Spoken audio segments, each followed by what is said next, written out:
Salah al Hashimi is an Iraq human rights lawyer. He joins us from London. Thanks so much for your time this morning.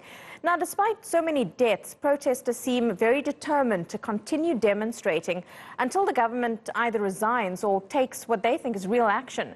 What's going to appease the thousands who have been rallying in Iraq?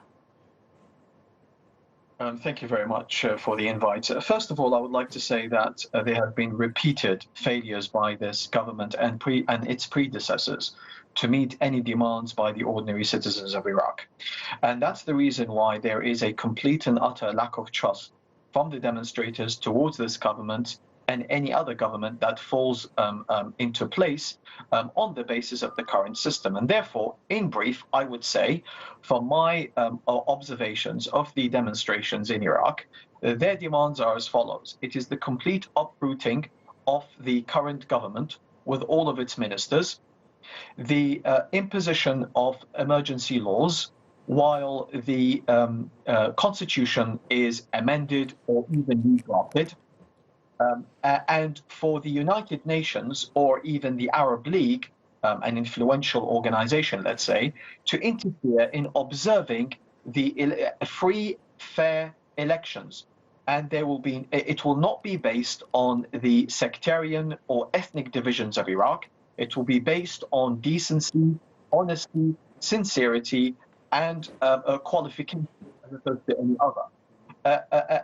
And I think also they will probably demand if that government comes into play, then that government must reenact the United Nations Declaration for Anti-Corruption in order to force other countries to possibly return some of Iraq's looted wealth. Because as you probably know by now, one of the main reasons why, not the only reason, but one of the main reasons why these people are on the streets is the increasing poverty in Iraq in a very oil-rich country. So I think those are the basic demands of these demonstrations, and I think that's how you implement them. Salah, let's also talk a little bit about what's happening to neighboring countries. What are the regional implications of these demonstrations? Well, first of all, I think the immediate impact of these demonstrations is the limitation and hopefully the total removal, although that could be wishful thinking, of the Iranian influence within the region.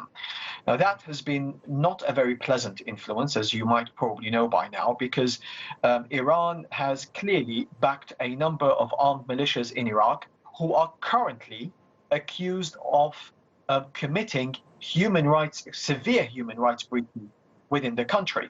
By the way, I don't think it is fair to blame the regular army and regular police in oppressing the demonstrators, although we don't know. There may be, of course, elements who do that within them, but largely they have not been involved. I think who has been involved are armed militias who have either an agenda to follow a political party within the system that is heavily corrupt and benefiting financially from that corruption. And also there are ideologies or Iranian-influenced ideologies upon a number of armed factions, armed militias, who may well be committing atrocities in Iraq in order to maintain not only the ideology, but their own position within Iraq and all of the benefits they have reaped since 2003. And therefore, I think not only the ramifications of these demonstrations, if they succeed, will far surpass Iraq's borders. It will probably cross over to Syria. It will rebalance the imbalance that was created after the invasion and occupation of Iraq in 2003. So it will probably be a correction process within the Middle East. It's going to be interesting to see how this all plays out. Salah, thanks so much for your time.